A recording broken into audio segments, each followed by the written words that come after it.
Today I have the delightful task of introducing our guest speaker, Yasmeen Abu Laban. I'd like to start with a reference to the motto of Project Ploughshares. It comes from the vision of a Hebrew prophet some 700 years before the Common Era. Here it is. They shall beat their swords into plowshares and their spears into pruning hooks.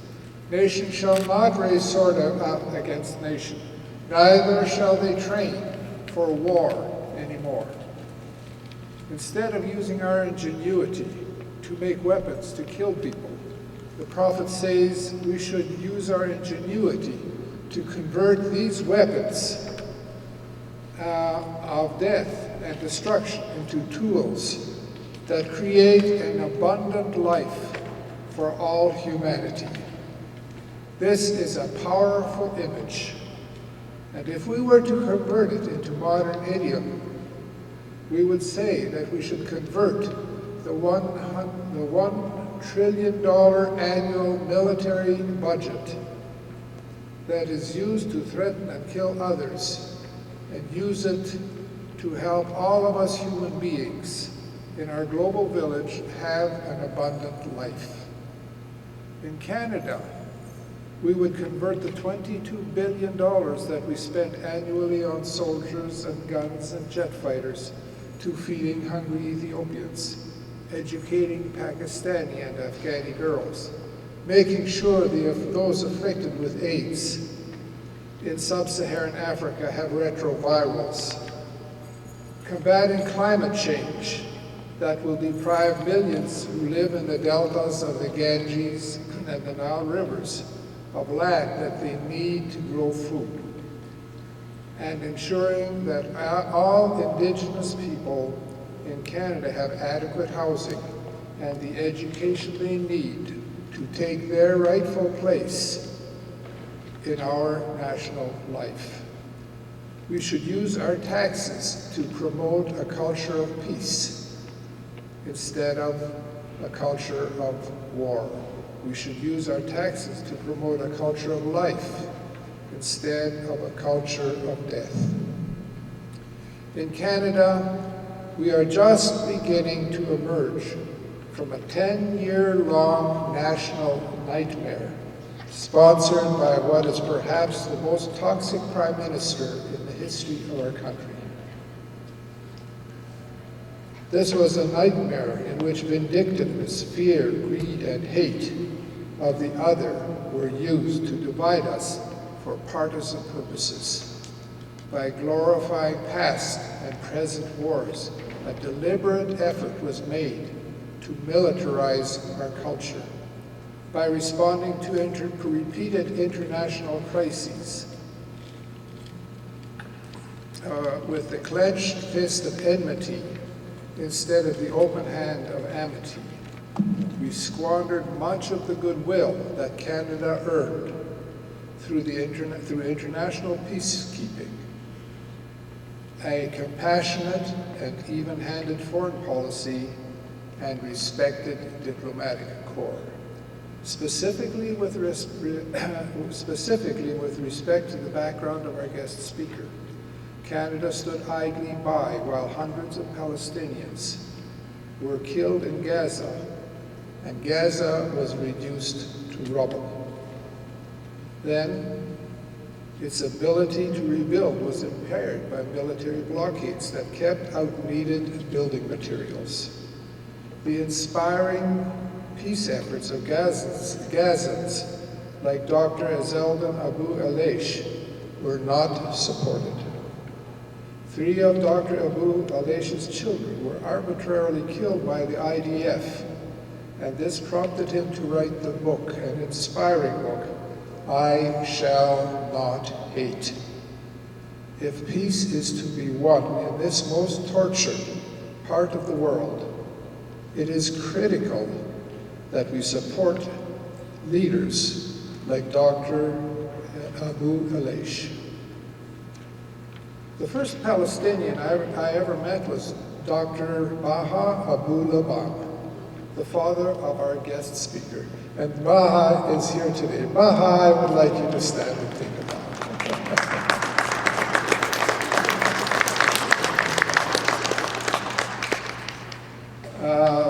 Dr. Abu Laban was the Vice President of Research at the University of Alberta when I met him.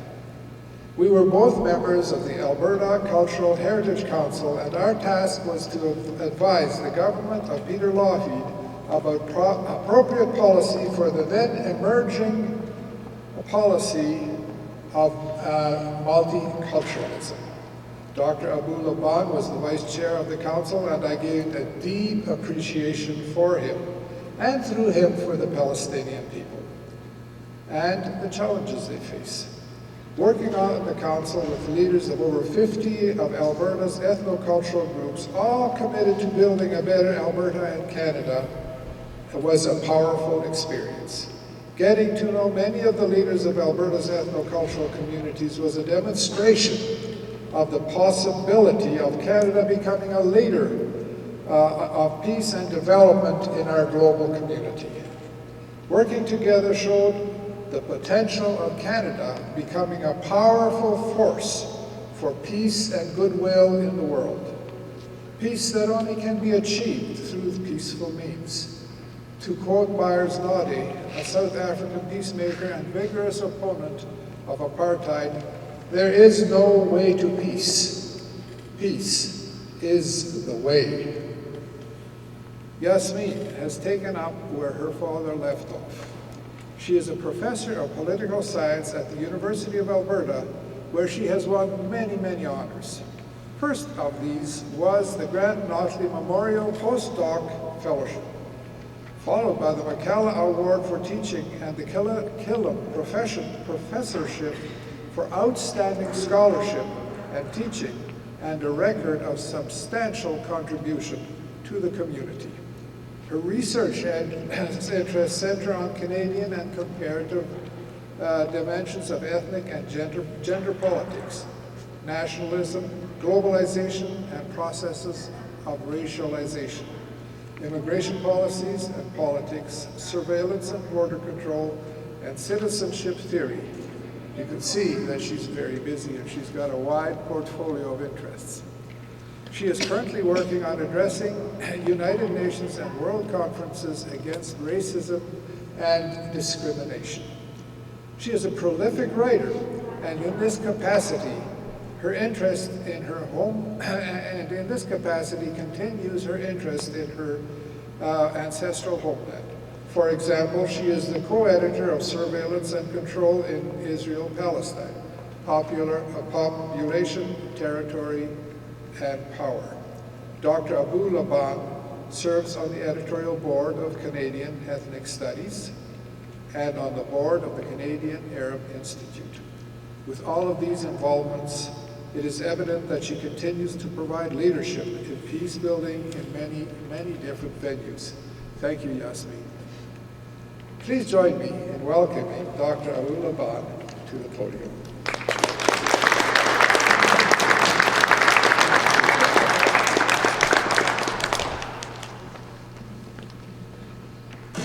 Thank you, Dave, for the very kind introduction. Hi, Doug. And I would like to thank Project Ploughshares and the organizers, and in particular Netta Follett, for the invitation to speak this evening. So it's really an honor to be here, because this event is marking the tremendous contributions of Cecily Mills, Richard Alwood, and Soraya Hafez. And while Soraya could not be here in person, we are thinking about her and we are sending good wishes to her for her health. So my talk, and I have a PowerPoint up there, is entitled A Tale of Two Canadas, A Story Without an End. And so about this title, I want to give you a little bit of background. So as a political scientist, I've spent a lot of my career challenging the idea that political scientists only look at elections and only talk about elections. So it's perhaps a little bit ironic that I have to admit that the inspiration for my title and what I will talk about this evening really comes out of thinking about the most recent federal election. So we know the results of that election. That's a little image to just remind you of how Trudeau mania may take different generational forms.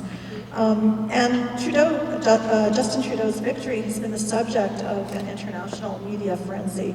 So the international press has been reproducing these kinds of pictures. This one was taken at the Pride Festival in Vancouver. I think one British newspaper even declared him to be, quote, the sexiest politician in the world. And yesterday, Trudeau and his new cabinet attended the swearing-in ceremony at Rideau Hall, replacing the Conservative government. But the idea of the two Canadas I'm talking about is really not strictly related to partisan politics. And for the record, it's also not at all related to whether Canadians, in the words of one of the tabloids internationally, elected a, quote, hottie. Rather, the two Canadas I'm referring to have to do with the general understanding and approach taken to diverse others, whether there is an openness and trust of others, or whether there is a closure, rejection, and fear of others. And let's just note here that there are 35 million people in Canada and 7 billion people globally. So each of us is always dealing with diverse others. So this is a daily choice each of us navigates as individuals, but it's also a choice that we can make more collectively through institutions, not least including government. So what I want to argue is that the tension between the closed and open Canada is rooted in Canada's foundation as a settler colony, and it's always reverberated in different ways over time. So this means if we see the open Canada as a more compelling vision of where we want to live, which I suspect is the case for many Canadians and for many people in this room, then it necessarily involves ongoing engagement, whether that's through the political system, the education system, social movements, unions, on the street, or in daily conversations. So to illustrate this argument, I want to do three things. First, I want to share with you ways in which, as a result of public mobilization, the move to embracing a more open Canada came out in constitutional and policy terms in recent decades. Second, I want to share with you how the tension of the two Canadas, an open Canada versus a closed Canada, came out during the recent federal election. And then finally, I'll conclude with some of the ways in which the present moment is offering us a new opportunity to reimagine an open Canada for the 21st century. So let me turn first to thinking about Canada's settler colonial foundation and policy. So the term settler colony is used to refer to a particular form of colonialism, which involves the wide-scale immigration and settlement of people from one society into another. And social scientists have noted that settler colonies are places where social relations, such as those pertaining to race, to ethnicity, to gender, to class, all those kinds of social relations are especially complicated. And this is because in settler colonies, there are pre-existing Indigenous communities, and there are typically repeated waves of immigration. And this is certainly the case in Canada. So if you look at statistics from UNESCO, you'll see that most countries around the world are diverse, but contemporary Canada is marked by a number of points of differentiation, not necessarily seen in the same combination in other polities. So these include the division between an Indigenous population and a settler population, the division between European groups, so those of French and British origin, or put differently, French speakers and English speakers, a racialized division between whites and non-whites, as well as a division between immigrants and the native-born. And so combined, this means that Canada is not only a country of immigration, but it also contains stateless nations in its borders, and that's why we have discussions about First Nations peoples or the Quebecois. So flowing from this kind of diversity, national myths and settler colonies do not and cannot rely on memories of common origin as they might in other polities. So instead, they typically invoke the idea of a common destiny. So to take a well-known example, we see this looking towards a common destiny in the enduring metaphor of the United States as a melting pot. And this metaphor was popularized as a result of British playwright Israel Zangwill's play, The Melting Pot, which premiered in 1908 in a period of American history in which there was a lot of anxiety about the so-called new immigrants, as they were called, from Southern and Eastern Europe. Now in Canada, the metaphor of choice, and still in wide circulation today, has been that of the mosaic. And notably, the idea of the Canadian mosaic was in wide circulation well before official or state multiculturalism was enacted by the Canadian federal government in 1971. So the mosaic metaphor was popularized by the European Advertising Agency for the Canadian Pacific Railway, or the CPR. And this was a man by the name of John Murray Gibbon. And the book he wrote really highlights the making of a nation. So the nation was in process. So Gibbon began his work at CPR in 1913, which was also a period in which Canada was taking in large numbers of new immigrants from Southern and Eastern Europe. And the railway was, of course, an important vehicle in transporting immigrants to settle in the area of Western Canada. And so under Gibbon, amongst other things, the CPR sponsored folk festivals in the Canadian Prairies, which featured songs and handicrafts from European groups composed of what he termed old-timers, by which he meant the British and the French Canadians, who started the proceedings, and then a range of groups from diverse countries of Europe who joined later. And nowhere in these pageants did you see Indigenous people. It was typical for a given pageant to end with the various groups coming together to sing O Canada and God Save the King. And obviously, to put not too fine a point on it, these were sung in English. So in other words, the nature and the ordering of presentations, as well as the culminating anthems, left little doubt that those that were white and British origin and English-speaking were and would remain hegemonic. So this was really a period reflecting the dominance of a long-standing policy tradition of what has been referred to as Anglo-conformity. So basically the idea that minorities were to conform as much as possible to the dominant group. And a bunch of Canadian policies, including those relating to language, to immigration, and to education, were designed to ensure Anglo-conformity.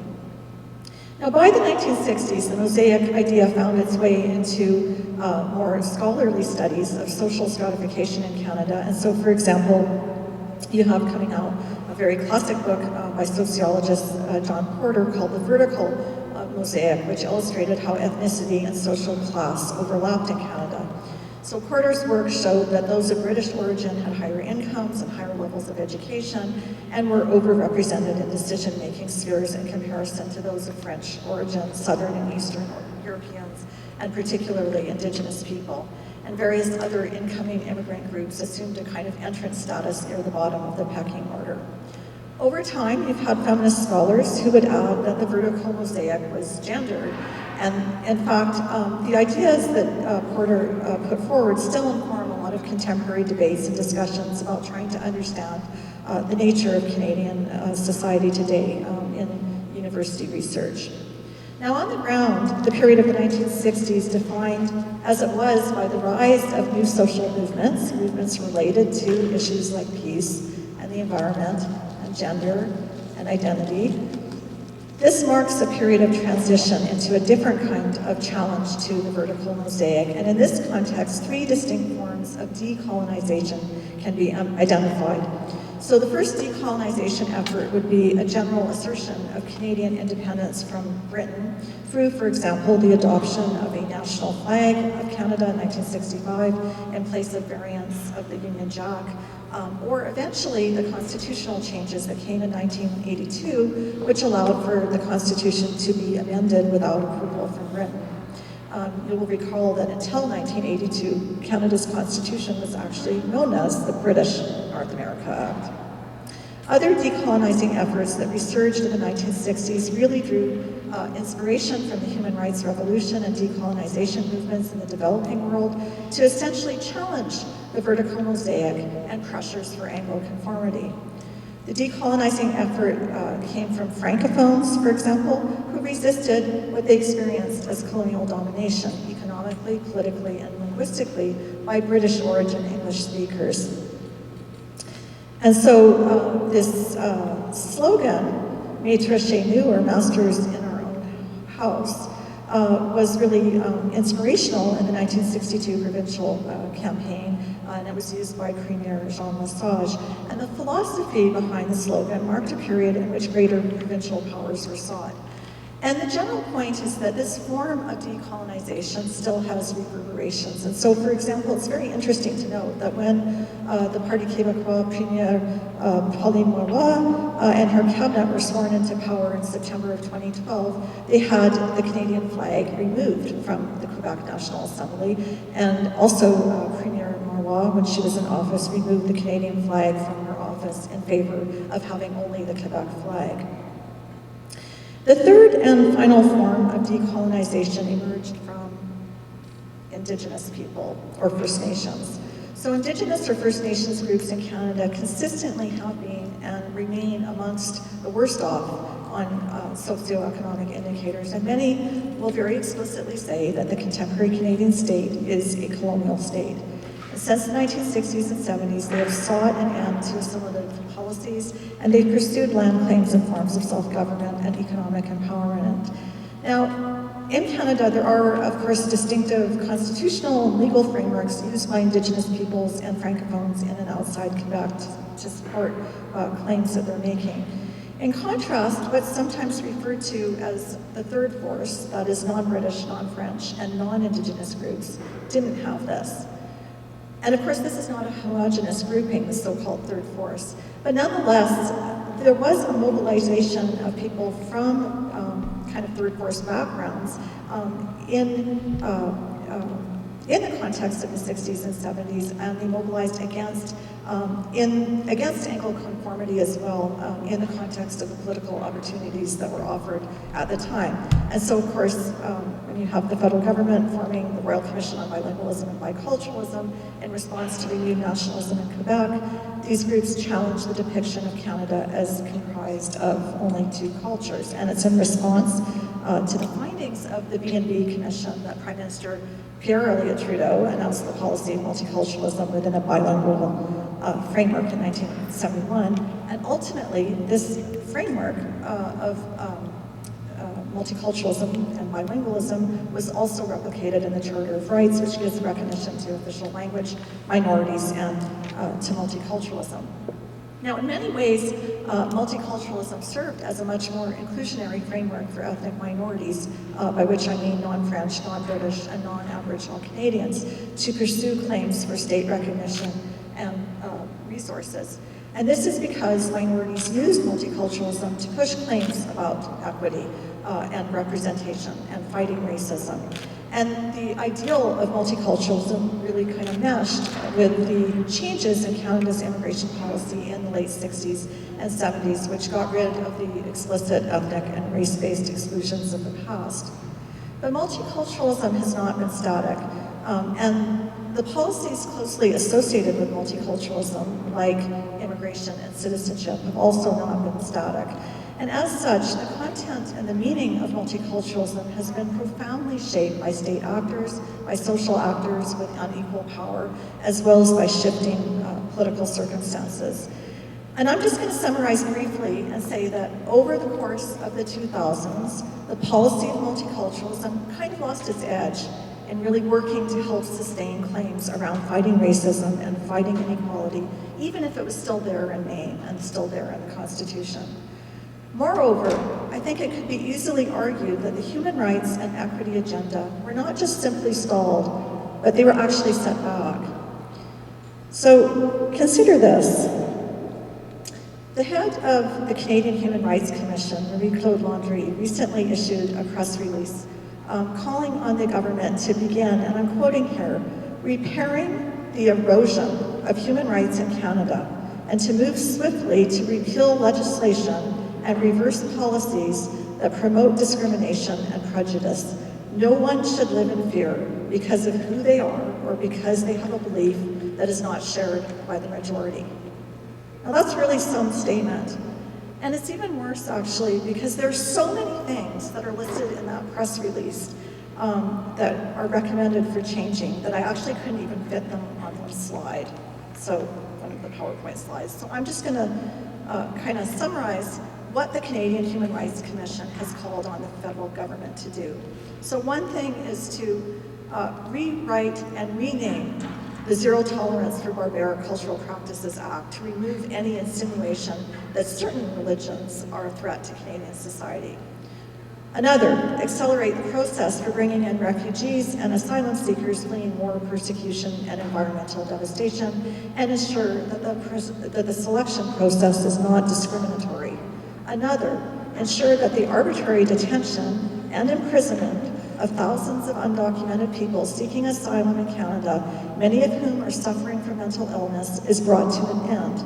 Another, immediately convene a national inquiry into missing and murdered Aboriginal women and girls and develop a national action plan. Another, ensure that all people in Canada have access to safe drinking water and adequate housing. Yet another, end the inequitable funding of child welfare services and schools on First Nations reserves. Another, amend the Canadian Human Rights Act to explicitly protect transgender people from discrimination. Another, stop the overuse of prolonged periods of solitary confinement to manage offenders, a practice disproportionately applied to Black and Aboriginal inmates and offenders with mental illness. And not least, protect the rights of all women to express their religion. So it's notable that this press release came out on October 20th, the day after the election. So let me turn to thinking about the 2015 election in the second part of my talk. And I have up here an image of Barbara McDougall, because she really kind of inspired me to think about how much this very basic question of how we think about and treat diverse others is not related to partisan politics. So people in this room will probably remember that Barbara McDougall was a former Conservative MP and a very high-level cabinet minister in the Mulroney government in the 1980s. In the middle of the campaign, she wrote an article in the Globe and Mail, and it's interesting what she chose to speak about, which was the plight of Syrian refugees. So you'll recall that the global reproduction of the image of a lifeless 3-year-old Alan Kurdi who drowned in the Mediterranean Sea as his family desperately tried to reach safety catapulted some discussion to the response of Canada to the now over 4 million Syrian refugees. And so here's what Barbara McDougall wrote in the Globe and Mail. It is beyond time for Mr. Harper to recognize that every leader faces an unexpected moral choice that sometimes seems to come out of nowhere, and this is his. And then she goes on. The fact that he's in the election campaign of his life makes his situation more difficult, but does not make the choice less compelling. He surely does not want to go down into history, whenever that may be, with a heart-rending picture of a tragically drowned toddler at the top of his file. And it may well dominate, no matter what his accomplishments in government have been, unless he can find a way to navigate the flood of sympathy now rightly being expressed by Canadians from all walks of life, including many Conservatives. So it doesn't take going back very far in Canadian history to realize the life and blood consequences of such moral choices. The classic book, None is Too Many, by Irving Abella and Harold Troper, details the consequences for Jews sent back to Nazi death camps as a result of Canada's closed-door position towards refugees in the 1930s. And moreover, the Harper Conservatives supported the creation of a monument, the Wheel of Conscience, to commemorate the tragedy of the MS St. Louis, which was the ship carrying German Jews seeking refuge that was turned away by Canada, and many of those passengers were killed by the Nazis. So at the unveiling of the Wheel of Conscience in 2011, Jason Kenney, as Minister of Multiculturalism, stated, "We have learned the lessons of 1939, and what he meant by that was that Canada would not turn away refugees again." But in fact, if the Syrian refugees of today, rather than the Indo-Chinese refugees of the 1970s, are the standard of measure, it's really hard to say that Canada has been open. My point here is that the closed door, as much as the open door, is reflective of the two Canadas when it comes to refugees. And for those committed to an open Canada, it requires vigilance because the closed Canada has very, very deep roots. Likewise, if you think about the way in which the issue of wearing a niqab at a citizenship ceremony got mobilized during the election with sometimes violent consequences for Muslim women from their co-citizens, it's helpful to think of this as more than just simply wedge politics occurring in an election. As historians Karen Dubinsky and Franca Acavetta have reminded us recently, quote, today's veiled Muslim woman joins a long line of immigrant women whom this country has feared and pitied, but always stereotyped for at least a century. And in this context, they recall the dress of different groups of women to Canada who were deemed less than desirable. These included the Doukhobor women who worked plows with their faces covered by babushkas, the Icelandic women who wore a distinctive skull cap with a tassel, and the Italian women who wore black kerchiefs. So their point in recounting this history is that while women from these groups were historically deemed to be not adjusting properly to Canada, these groups now form part of probably who Prime Minister Stephen Harper was imagining he was talking to when he used the term old stock Canadians. Now I'm less certain, I have to say, that when Prime Minister Harper made his comment about old stock Canadians, he had in mind Syrians and Muslims and Arabs, those ones that came to Western Canada from the 19th century. But I know Richard Alwood has written on the history of Canadian Arabs, and just recently historian Sarah Carter has noted that if such a category as old stock actually exists, it would definitely include Syrians. But as I said, the tension between two Canadas is not strictly partisan. And so, for example, Justin Trudeau and the Liberals supported recent legislation like the 2015 Zero Tolerance for Barbaric Cultural Practices Act, which the Canadian Human Rights Museum, as I noted, has been quite critical of. So let me just turn to conclude by noting that we are in a very interesting moment with the new government and in relation to our evolution as a settler colony. So the Liberal government has achieved gender parity, which, when asked about it and why he did it, Justin Trudeau just said succinctly, because it's 2015, which a lot of people thought was a very good answer. But also, for the first time, the cabinet features two Indigenous cabinet ministers, one in the high-profile area of justice. Now, this may bode well for moving in a more decisive manner on the agenda of recommendations forwarded by the Truth and Reconciliation Commission last summer, an agenda which I think speaks to what a pluralist Canada of the 21st century really needs to contend with. Also, in a move that seems important, at least symbolically, the immigration minister has been renamed from the Minister of Immigration to Minister for Immigration, Refugees, and Citizenship. So this may also be boding well for beginning to move in a more open manner when it comes to the refugee crisis, the level of which the world has not seen since the end of World War II. As well, in his victory speech, Trudeau promised, sunny ways and that a Canadian is a Canadian is a Canadian, which in most other elections would have been completely banal statements, but not this one, because I think they resonated for a lot of people because it was highlighting an open Canada. But still, I think that if we are to learn the lessons of history, it's important to understand that the forces advocating for a closed Canada have never entirely disappeared. And the nature of this polity is not simply determined by who is the Prime Minister. Rather, it's an ongoing process because the story of Canada does not have an ending. And this means it's for all of us, whether working as individuals, working in communities and groups, working in organizations like Project Ploughshares, to continually champion the vision of an open Canada nationally and internationally. And this is done not only by word, but also by deed, as I think the award winners this evening have exemplified in building bridges to greater dialogue, understanding, peace, and trust across points of difference. So thank you, and thank you to our award winners.